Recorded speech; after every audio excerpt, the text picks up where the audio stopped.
올가을에는 비가 참 많이 오네요. 태풍이 또 올라오고 있다고 하는데요.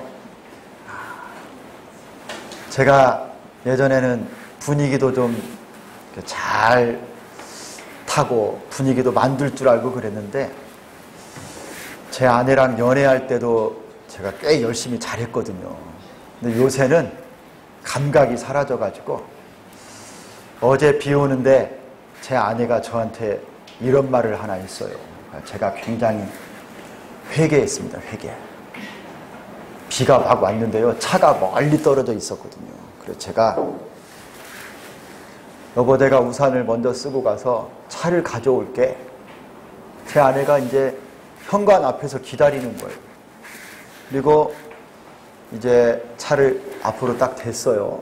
그리고 제 아내가 막 이제 열심히 비를 좀 맞고 차에 딱 탔어요. 그러면서 뭐라고 그랬냐면, 나는 당신이 차에서 내려가지고 우산 가지고 나 받쳐줄 줄 알았어. 제가 그 이야기를 딱 듣는데, 제가 많이 상했구나. 이 마음에 여유가 없고, 이 비가 오면 아내를 보호할 줄 알고 좀 딱 그래야 되는데, 이렇게 무드도 없어지고, 왜 그렇게 됐는지 모르겠어요. 여러분, 태풍이 올라오고 비도 오고 그렇지만, 여러분, 우리가 좀 마음에 여유도 갖고 주변도 돌아보고 그럴 수 있는 은혜가 있었으면 좋겠습니다.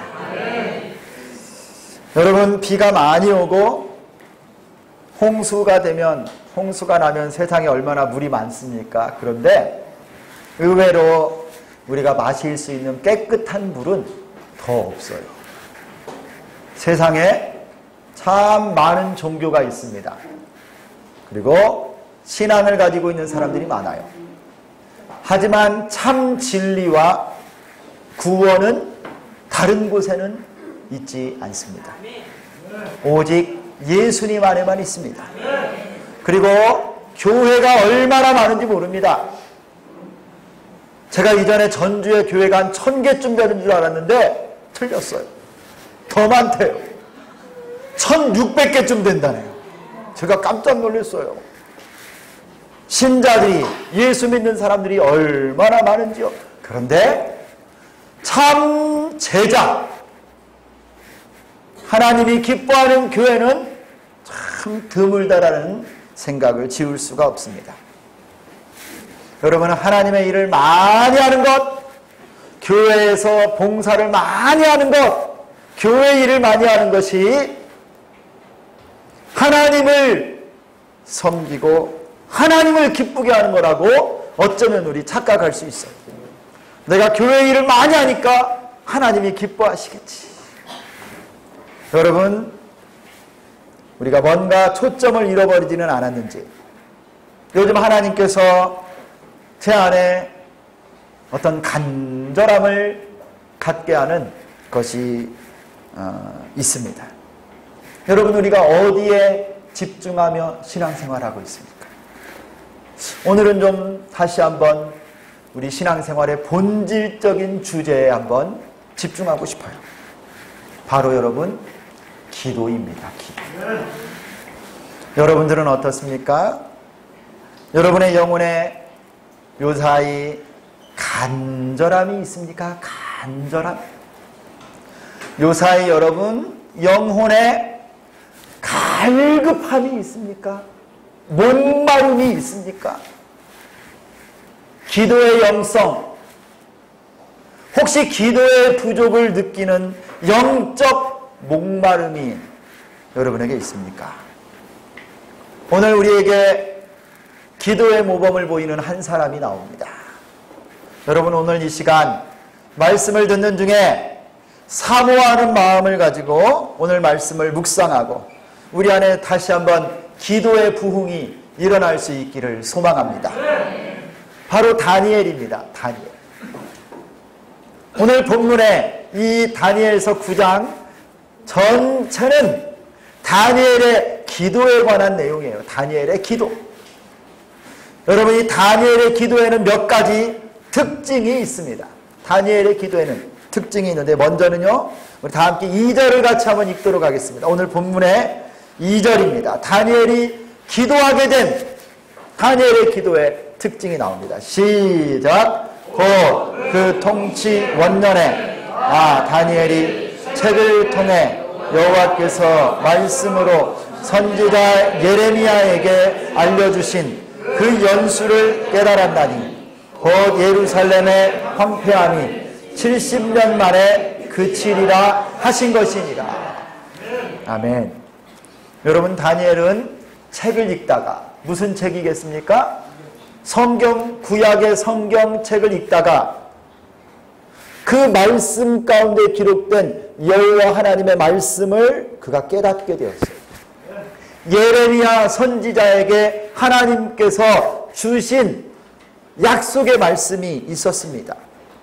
그리고 나서 연수를 그가 계산했는데 하나님이 예루살렘이 멸망하고 70년 만에 그들을 이방 땅에서 다시 돌아오게 하고 예루살렘을 회복할 것이다 라고 하는 예언의 말씀을 예레미야 선지자에게 딱 주셨는데, 예레미야가 서기관 바룩을 통해서 이 말씀을 기록해 놓은 거예요. 비록 지금 다니엘이 바벨론의 포로로 잡혀갔지만 그곳에서 이 성경책을 읽다가 다니엘이 깨달은 겁니다. 여러분, 다니엘은 하나님의 말씀을 읽고 공부하다가 하나님의 의도, 하나님의 뜻, 하나님의 계획을 깨닫고 나서 기도한 거예요.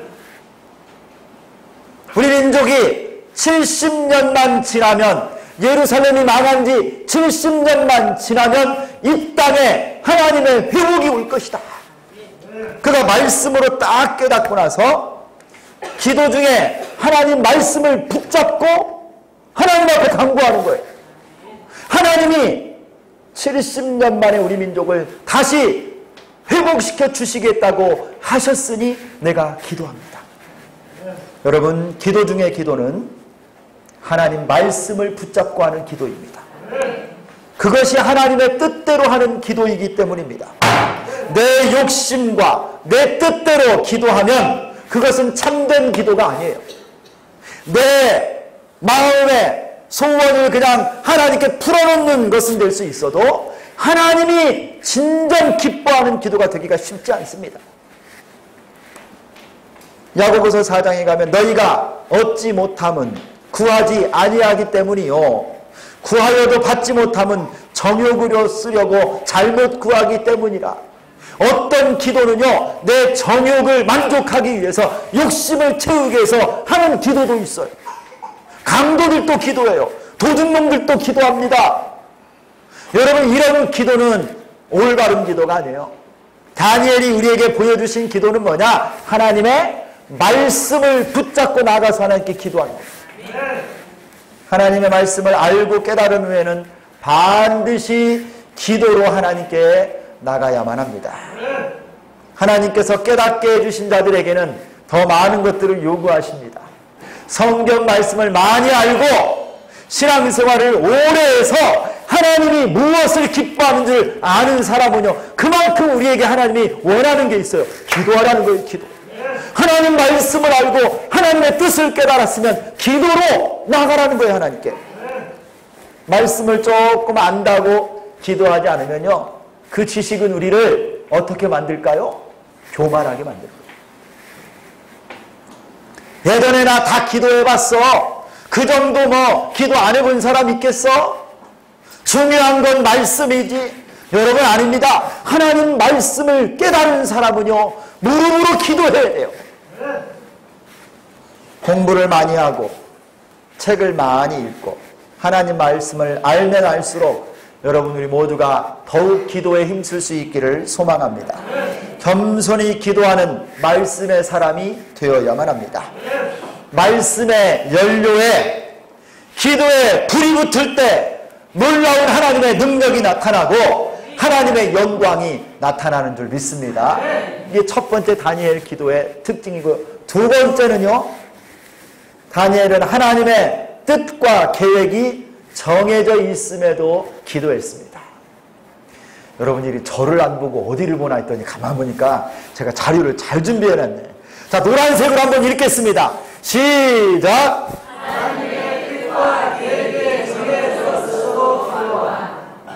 다니엘은요 70년만 차면 예루살렘이 황폐해지고 70년만 되면 하나님이 이 민족을 살려주고 부흥시켜 주시고 회복시켜 주실 것을 다 알았지만 그럼에도 불구하고 기도한 거예요. 하나님의 뜻이 정해져 있지만 다니엘은 하나님께 나아가서 기도했습니다. 여러분, 이 말씀이 예레미야 25장 11절 12절에 나와요. 여러분, 이 말씀을 이쪽에 앉으신 분들만 한번 읽어보도록 하겠습니다. 자, 11절 12절입니다. 시작! 이 모든 땅이 폐허가 되어 놀랄 일이 될 것이며 이 민족들은 70년 동안 바벨론의 왕을 섬기리라. 여호와의 말씀이니라. 70년이 지나면 내가 바벨론의 왕과 그의 나라와 갈대아인의 땅을 그 죄악으로 말미암아 벌하여 영원히 폐허가 되게 하되. 야, 여러분, 이 말씀을 어느 선지자가 선포했다고요? 예레미야 선지자. 이스라엘, 예루살렘이 망하기 전에 이스라엘의 마지막 선지자 중에 하나인 예레미야 선지자가 하나님의 말씀을 받아서 선포한 거예요. 70년만 지나면 70년 동안 바벨론의 포로가 되어 왕을 섬겼다가 70년이 끝나면 그 땅을 멸하고 하나님께서 돌아오게 하신다는 거예요. 할렐루야. 여러분, 이 말씀이 그대로 이스라엘 역사 가운데 성취되고 이루어졌습니다. 실제로 이루어졌어요. 그런데 여러분, 다니엘은 이 말씀을 성경책을 읽다가 깨닫고 나서 뭐 했다고요? 우리나라가, 이 민족이 곧 70년이 되면 회복하고 살아날 거지만 나는 기도하겠다는 거예요.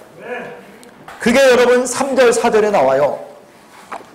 3절에 보면 이렇게 말합니다. 내가 금식하며 베옷을 입고 재를 덮어 쓰고 주 하나님께 기도하며 간구하기를 결심하고 4절 내 하나님 여호와께 기도하며 자복하여 이르기를. 여러분, 다니엘은요 그럼에도 불구하고 하나님께 기도했습니다. 여러분, 기도는 단순히 내가 무엇을 하나님께 요구하고 해달라고 외치고 간구하는 것이 기도가 아닙니다. 기도를 통해서 하나님께 나아가는 거예요. 기도의 더 중요한 기능은 무엇인가 하나님께 구해서 얻어내고 응답받는 것이 아니라 그 기도를 통해서 살아계신 하나님을 만나는 겁니다. 기도가 하나님께 예배하는 것이고 기도가 하나님과 교제하는 거예요. 기도는 하나님과의 만남인 것입니다. 중요한 것은 하나님과의 관계입니다. 관계. 하나님은 장차 일어난 일들 그리고 우리에게 필요한 모든 것들 구하기 전부터 다 알고 계시는 분입니다. 그럼에도 불구하고 우리가 기도해야 되는 이유는 심지어 하나님께서는 우리가 기도를 안 해도 주님 뜻대로 우리를 이끄시지만 그래도 우리가 기도해야 되는 이유는 하나님께서 우리 한 사람 한 사람을 만나기 원하신다라는 거예요. 여러분을 우리 주님이 만나기를 원하고 하나님이 여러분을 보기를 원한다는 거예요. 그래서 다니엘은 70년 되면 민족이 해방하고 성전이 회복할 것을 다 알면서도 그 지식이 그를 교만하게 만들거나 게으르게 만들지 않았습니다. 역사의 주관자 되신 하나님께 더 가까이 나아가서 기도한 것입니다. 사랑하는 성도 여러분, 하나님은 우리를 사랑하시고 가장 좋은 것을 우리에게 주실 줄 믿습니다. 그래서 우리는 여러분 가만히 있으면 될까요? 하나님이 제일 좋은 것으로 이끌어 주시고 하나님 뜻대로 나를 인도하시고 축복해 주실 거니까 나는 그냥 가만히 있으면 됩니까? 여러분, 그렇지 않습니다. 그럼에도 우리는 기도해야 됩니다. 하나님은 우리가 기도할 때 기뻐하세요. 우리가 하나님 없이는 살 수 없는 존재라고 고백하고 오직 하나님만 의지합니다. 기도로 하나님께 나아갈 때 우리 주님이 큰 영광을 받으시는 거예요. 기도하는 자리에서 여러분을 만나주시고 여러분을 품어주시고 여러분과 교제하면서 사랑하는 내 아들아, 사랑하는 내 딸아, 여러분에게 하나님께서 기도하는 그 시간을 통해서 여러분을 축복해 주시고 치료해 주시고 만져주시고 은혜 베풀어 주신다는 겁니다. 여러분, 그런 점에서 기도가 예배입니다. 기도가 찬양이고요, 기도가 하나님을 만나는 거룩한 성소가 되는 겁니다. 기도가 능력이고 거룩한 은혜인 줄 믿습니다. 여러분, 하나님의 말씀을 잘 안다 할지라도 그럼에도 불구하고 하나님께 나아가서 기도하는 여러분 되기를 축원합니다. 다니엘의 기도의 세 번째 특징은 무슨 기도라고요? 자, 한번 보겠습니다. 자, 회개의 기도였어요. 한번 따라서 합니다. 다니엘의 기도는 회개의 기도입니다.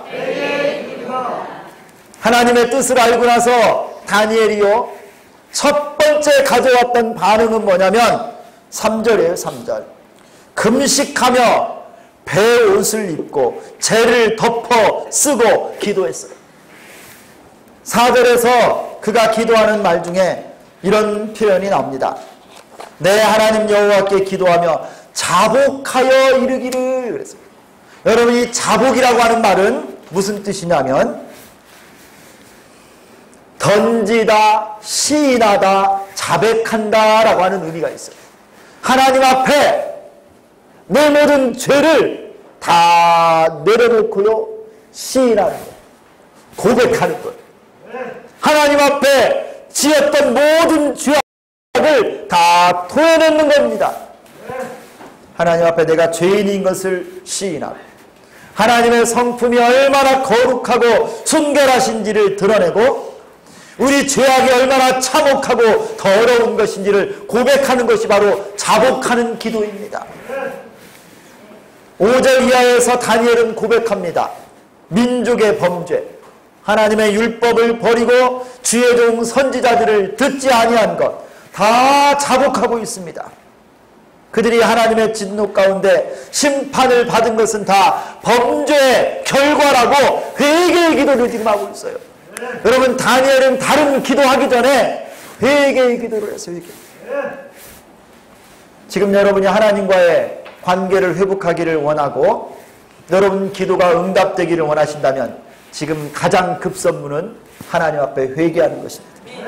우리의 죄악을 인정하고 하나님 말씀에 불순종하고 산 것, 주의 선지자들의 말씀을 듣지 않은 것, 사랑이 없었던 것, 형제를 미워하고 시기했던 것, 교만하고 거짓말하고 음란했던 죄악을 하나님 앞에 다 토설하고 회개해야 됩니다. 하나님의 것을 도적질하고 게으르게 살았던 것, 복음 전하지 않고 기도를 쉬었던 죄악을 하나님 앞에 회개해야 돼요. 여러분, 우리 안에 죄가 있으면 하나님이 결코 우리의 기도를 받지 않으십니다. 우리의 예배도 받지 않으세요. 이사야서 59장에 보면 여호와의 손이 짧아 구원하지 못하심도 아니요 귀가 둔하여 듣지 못하심도 아니라 오직 너희 죄악이 너희와 너희 하나님 사이를 갈라놓았고 너희 죄가 그의 얼굴을 가리어서 너희에게서 듣지 않으시게 함이니라. 여러분, 죄가 우리와 하나님 사이를 딱 가로막고 있는 것입니다. 그래서 우리의 기도도 듣지 않으시고요, 드리는 제사도 받지 않고 예배도 우리 주님이 기뻐하지 않는 거예요. 뭐가 가리고 있다고요? 죄가 가리고 있는 거예요. 그러므로 다니엘은 하나님께 가장 먼저 회개의 기도를 했어요. 여러분, 회개하면 삽니다. 회개하면 회복됩니다. 회개하면 다시 한번 충만함이 회복될 줄 믿습니다. 만일 우리가 우리 죄를 자백하면 그는 미쁘시고 의로우사 우리 죄를 사하시며 우리를 모든 불의에서 깨끗하게 하실 것입니다. 할렐루야. 만일 우리가 우리 죄를 자백하면 하나님은 우리의 모든 죄를 사하시고 모든 불의에서 우리를 깨끗하게 씻어 주십니다. 사랑하는 성도 여러분, 여러분 요즘 하나님과 막힌 담이 있는 것처럼 영적으로도 눌려있고 생기가 없고 소망이 없습니까? 회개하고 주님 앞에 여러분 다시 한번 영적인 기쁨을 회복할 수 있기를 축원합니다. 회개가 능력이에요. 회개하면 삽니다. 회개하면 하나님과 막힌 담이 허물어지고 통하게 돼요. 여러분에게 한 가지 법칙을 알려드리려고 합니다. 드러냄의 법칙이라는 게 있어요. 드러냄의 법칙. 한번 따라서 할까요? 드러냄의 법칙.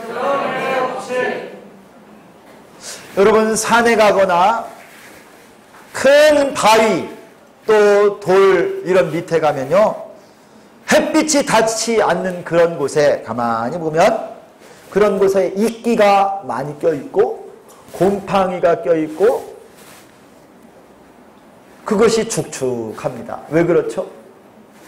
햇빛이 거기까지 닿지 않아서 큰 돌밑이나 동굴이나 바위 밑 햇빛이 닿지 않아서 숨겨져 있기 때문에 그래요.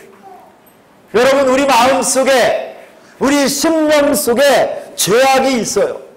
깊은 곳에 숨겨놓은 죄악들이 있는데 이것이 하나님의 은혜의 빛이 닿지 않기 때문에 내 속에서요 이 죄악이 썩어서 곰팡이가 피고 죄악의 이끼가 나고 그것이 나중에는 암덩어리처럼 딱딱하게 굳어서 나를 죽이고 숨이 막히게 하고 눌리게 만드는 거예요.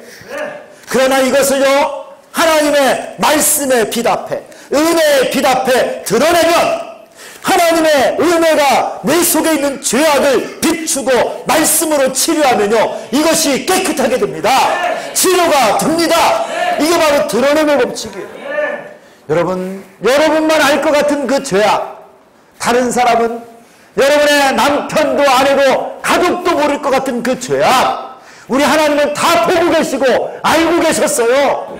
지금 기다리고 있는 겁니다. 여러분 드러내라고. 하나님 앞에 드러내라고. 그러면 여러분 삽니다.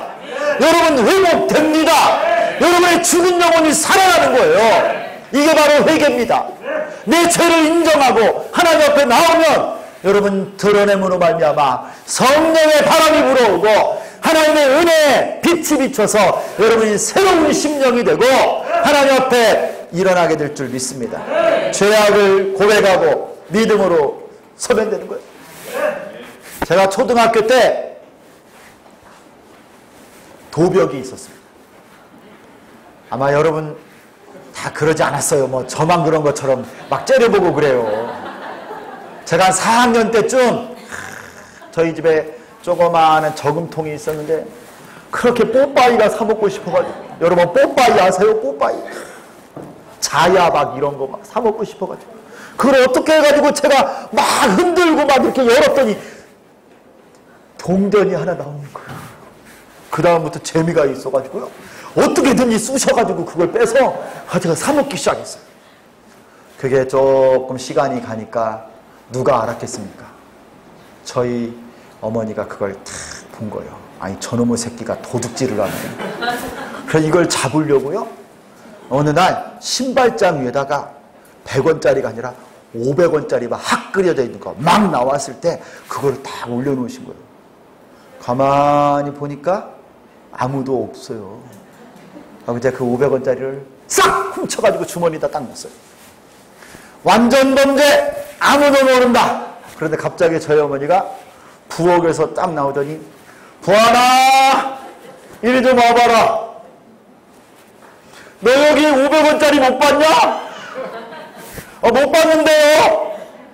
왜 어머니? 몰라요. 너 이리 좀 와봐라. 기분이 좀 이상했습니다. 어머니가 나무 이 빗자루를 가져오셨는데요 플라스틱이 아니었어요. 나무로 된, 그냥 말이 필요가 없었습니다. 우리 어머니 공신데요 성격이 급합니다. 저희 어머니가요 너 이리 좀 와. 나무 빗자루로요 저를 그냥 사정없이 때리기 시작했어요. 빗자루 몽둥이가 부러질 만큼 얻어 터졌어요. 제가 시인 안 합니다. 500원짜리 분명히 내가 놨는데 누가 가져갔냐. 잘못했다고 고백하면 안 때린다는 거예요. 끝까지 버티다가 다 얻어 터지고 빗자루가 끊어졌어요. 여러분, 그 나무 빗자루가 끊어졌는데 그때 뒤지게 얻어 터지고 울 거 다 울고 나중에 제가 가져갔어요. 주머니를 뒤졌더니 500원짜리가 탁. 여러분, 제가 맞기는 맞았는데 어머니가 때릴 때 여러분 내 죄를 자백하고 나니까 자유로워졌어요. 해방됐어요. 내가 살았어요. 사랑하는 성도 여러분, 회개를 사모합시다. 죄악에 민감합시다. 우리 하나님이 다 보고 계십니다. 여러분만 알 것 같은데 하나님이 다 보고 계셨어요. 여러분, 하나님이 여러분 징계의 빗자루로 때리기 전에 회개하고 돌이키고 기도가 회복되기를 축원합니다. 기도하는 자들은 죄악에 민감하고 회개를 사모하고 믿음으로 서야 될 줄 믿습니다. 다니엘의 기도의 특징이 바로 회개의 기도였어요. 여러분 안에 이 놀라운 회개의 기도가 함께할 수 있기를 소망합니다. 네 번째 다니엘의 기도는 민족을 위한 중보기도였습니다. 한번 따라서 합니다. 민족을 위한 중보기도. 여러분, 다니엘은 하나님의 말씀을 깨달은 다음에 그가 금식하고 베옷을 입고 죄를 뒤집어 쓰고 민족을 위해서 기도했어요. 민족을 위해서. 그는 일국의 재상이었습니다. 바벨론의 재상이었고 메대 바사 왕국의 재상, 수상이었어요. 총리였습니다. 먹고 사는 것, 그의 명예와 지위, 어느 것 하나 아쉬울 것이 없었습니다. 그러나 그가 하나님의 말씀을 깨달은 다음에는 그 순간 자신의 사명이 민족의 구원인 것을 알고 구국의 일념으로 민족을 살리는 소망을 품고 하나님 앞에 나아가서 기도한 겁니다. 금식하고 베옷을 입고 죄를 뒤집어 쓰고 하나님 앞에 자복하며 회개하며 민족을 살려달라고 기도하는 거예요. 자신이 범죄한 것처럼 회개하고 하나님의 긍휼에 의지하여서 16절 이하에서요, 예루살렘 성에서 하나님의 진노가 떠나기를 간구합니다. 하나님께서 이 백성과 예루살렘 성에서 진노를 제거하시고 주의 얼굴빛 은혜의 빛을 다시 비추어 달라고 기도합니다. 여러분, 가장 위대한 기도 중에 하나가 바로 중보기도입니다. 중보기도. 자신의 이익과 목적을 내려놓고 하나님의 뜻을 구하고 나라와 민족과 교회와 형제 자매들을 위해서 내가 직접 하나님께 나가서 기도하는 거예요. 다른 사람을 위해 기도하는 거예요. 여러분, 예수님이 중보자이셨습니다. 하나님은 한 분이시요 또 하나님과 사람 사이에 중보자도 한 분이시니 곧 사람이신 그리스도 예수가. 여러분, 예수님이 우리를 위하여 중보하지 않았으면 우리는 지금도 죄악 가운데 지옥 갈 수밖에 없는 불쌍한 자로 살고 있을 겁니다. 예수님이 우리를 위하여 중보하셨기 때문에 구원받은 겁니다. 사랑하는 성도 여러분, 모세는 신의 산 아래 금송아지를 만들어 뛰놀고 먹고 잔치하고 우상 숭배하는 백성들, 하나님께서 진노하며 진멸하시겠다고 하는 그들을 위해서 중보하며 기도했습니다. 여호와여, 주의 맹렬한 진노를 그치시고 뜻을 돌이키사 주의 백성에게 이 화를 내리지 마옵소서. 우상을 숭배하고 하나님께서 진멸하겠다고 하는 민족을 위해 모세가 하나님께 나가서 중보하면서 기도한 거예요. 여러분, 제가 영국에서 잠깐 유학을 할 때요, 제가 다니던 학교에서 수련회를 갔습니다. 여러분, 영국이라고 하는 땅은 이 섬인데요, 영국이 섬의 세 군데로 나뉩니다. 그리고 왼쪽에 보면 대서양 쪽으로 아일랜드 공화국이 있고요, 그 북쪽에 노던 아일랜드가 있고, 이 영국 본토 섬의 남쪽에 웨일즈, 가운데 잉글랜드가 있고 위쪽에 스코틀랜드가 있어요. 제가 다니는 학교가 에딘버러라고 하는 그곳에 있는 학교인데요. 수련회를 어디로 갔냐면 노던 아일랜드로 간 거예요. 북 아일랜드로 갔는데 거기서 우리 한국 사람들은 영어가 짧으니까 뭐 수련회를 가서 뭐 이렇게 해도 맨날 특송 같은 것만 시켜. 찬양 같은 것만 하라고. 영어를 잘 못하니까 간증이나 이런 걸 안 시키고 찬송만 맨날 시켜요. 찬송이 끝났어요. 수련회가 다 끝났는데 우리 동기생 존 코츠라고 하는 이 친구가 저 노던 아일랜드 저 북쪽으로 자기 마을로 저를 데리고 왔어요. 한번 이 동네 이제 수련회 끝났으니까 한번 우리 동네 가봅시다. 그 동네에 가면 저는 이름도 잘 생각이 안 나요. 그 마을 이름이. 그 동네에 방문했을 때 할머니 한 분을 만났습니다. 그분은 80세가 넘은 어르신인데요. 제가 코리안입니다. 사우스 코리아에서 왔습니다. 이렇게 인사를 했더니 이 노인 할머니가 눈물이 글썽글썽하면서 저를 바라보며 뭐라고 말했는지 아세요? 그는 지난 수십 년 동안 북한 땅을 위해서 기도하고 있다고 말했어요. 저 북녘 땅에 그가 한 번도 가본 적도 없고 북한 사람을 만나본 적도 없고 민족도 다르고 언어도 다른데 그 땅의 백성들에게 하나님께서 구원의 역사를 베풀어 달라고 지구편 반대쪽에 있는 저 북녘 땅을 위해서 여러분 영국의 저 노던 아일랜드 시골의 어느 노팡한 사람이 수십 년 동안 북한 땅을 위해서 기도하면서 중보하고 있었어요. 한국 사람이 왔다고 하니까 저를 만나면서 손을 잡고 눈물을 글썽이는 그 할머니를 제가 잊을 수가 없어요. 여러분 중보기도가 위대한 기도입니다. 하나님께서 그 할머니의 기도, 아니 우리의 기도를 반드시 응답해 주실 줄 믿습니다. 저 북녘 땅이 열려서 복음으로 저 땅이 통일될 줄 믿습니다. 여러분 이렇게 교회와 성도들 가운데 우리 기도가 필요한 분들이 참 많습니다. 목사는 성도들의 기도를 먹고 삽니다. 성도들도 역시 목사와 사모의 눈물의 기도를 통해서 양육을 받습니다. 또한 성도들도 병약하고 시험 들고 고난 중에 있는 형제자매들을 위해서 우리가 가족이기 때문에 우리가 서로를 위해서 기도해야 됩니다. 할렐루야. 그러므로 너희 죄를 서로 고백하며 병이 낫기를 위하여 서로 기도하라. 의인의 간구는 역사하는 힘이 크민이라. 서로 기도하고 서로 중보하고 함께 기도해야 됩니다. 그때 하나님이 일하십니다. 하나님이 역사하십니다.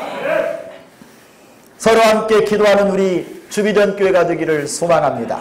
중보하며 기도해야 됩니다. 대한민국을 위해서, 한국교회와 선교사님들을 위해서, 우리 주비전 교회를 위해서, 담임 목사와 성도들을 위해서, 우리 형제자매들을 위해서 다니엘처럼 중보하며 기도하는 여러분 되기를 축원합니다.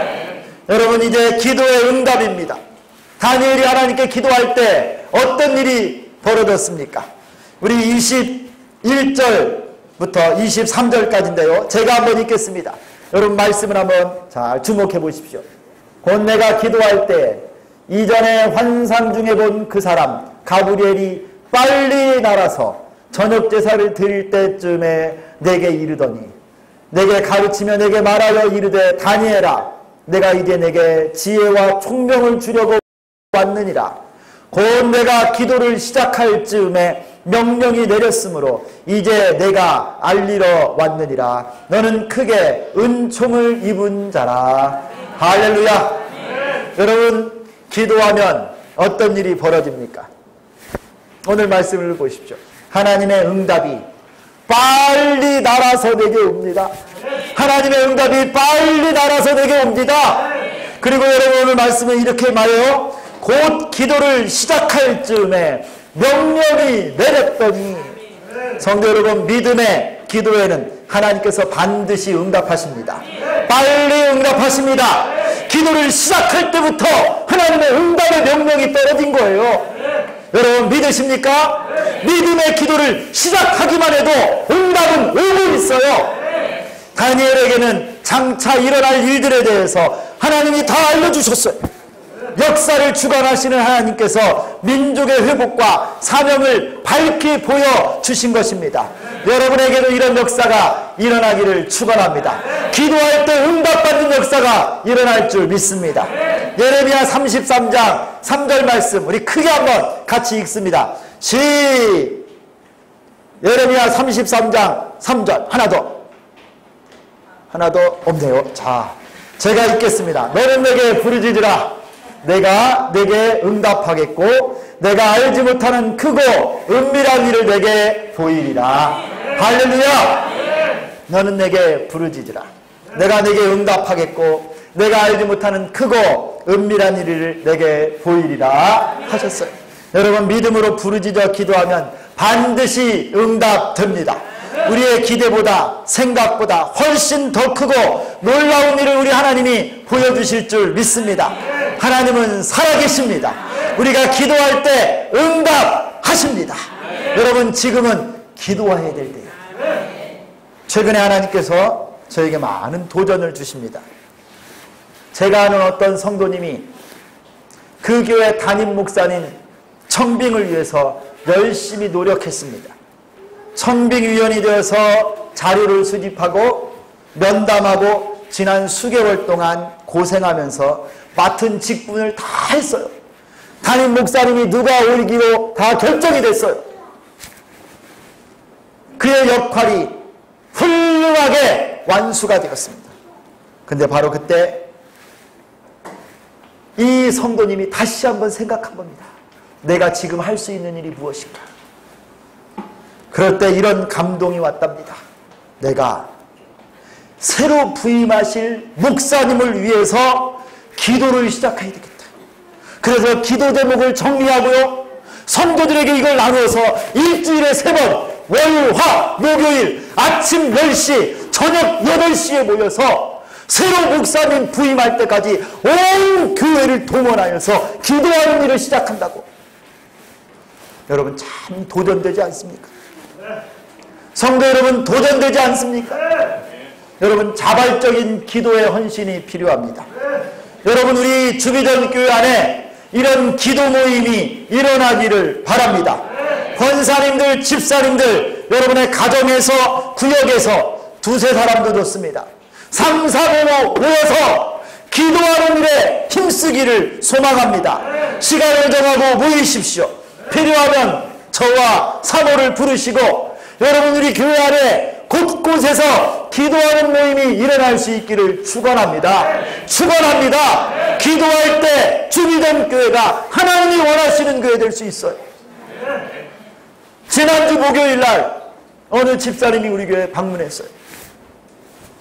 막 대화를 시작하는데 그 집사님이 저에게 이렇게 물었습니다. 목사님, 주비전교회에 지금 기도가 많이 쌓여 있죠? 지금 주비전교회가 기도해야 될 때이죠? 몇 시에 기도하시나요? 제가 비록 다른 교회 다니지만 함께 와서 기도하고 싶습니다. 하나님께서 지금 우리 교회에 무엇을 요구하고 계시는지 여러분 아시겠습니까? 바로 기도입니다. 다니엘은 성경책을 통해서 하나님의 말씀과 뜻을 알고 기도를 시작했습니다. 자신을 자복하고 회개하며 기도했고 민족을 위해서 하나님의 긍휼과 자비를 구하며 중보하는 기도를 드렸습니다. 우리가 기도하면 응답됩니다. 여러분 하나님 앞에 다시 한번 기도의 무릎을 세우시고 기도하는 우리 주변 교회 모든 성도들 될 수 있기를 예수 그리스도의 이름으로 축원합니다. 기도하겠습니다.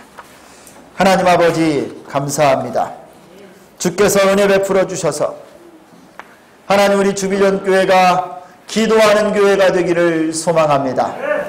기도 외에 다른 것으로 이와 같은 유가 나갈 수 없는 줄 믿습니다. 다니엘은 하나님 말씀을 부여잡고 기도했고 그 안에 있는 모든 죄악을 회개하며 기도했고 민족을 위해서 자기의 것인 것처럼 하나님 앞에 나아가 중보하며 기도했는데 하나님 아버지 우리 주비전교회 지금 우리 주님이 원하시는 것이 바로 기도의 사역인 줄 믿습니다. 곳곳에서 기도하는 우리 권사님들이 일어나게 하여 주시고 집사님들이 일어나게 도와주시고 기도의 사역, 기도의 헌신자, 믿음의 기도의 용사가 우리 주비전교회 안에 일어나게 하여 주옵소서. 기도할 때 하나님이 역사하시고 빨리 나라와 응답하시고 시작할 때부터 응답 주시는 줄 믿습니다. 하나님 아버지 우리 교회가 기도하는 교회로 소문나기를 원합니다. 기도할 때 문제들이 해결되고 기도할 때 구원받고 기도할 때 질병이 떠나가고 기도할 때 구원의 역사가 임하게 하여 주옵소서. 이 성전에 기도로 가득 차게 도와주시고 이 성전의 기도의 눈물로 가득 채워 주옵소서. 하나님의 부흥과 역사가 우리의 무릎으로부터 시작됨을 믿고 새벽을 깨워 기도하고 하나님 앞에 나아가는 우리 교회가 될 수 있도록 축복하여 주옵소서. 예수 그리스도의 이름으로 기도드리옵나이다. 아멘.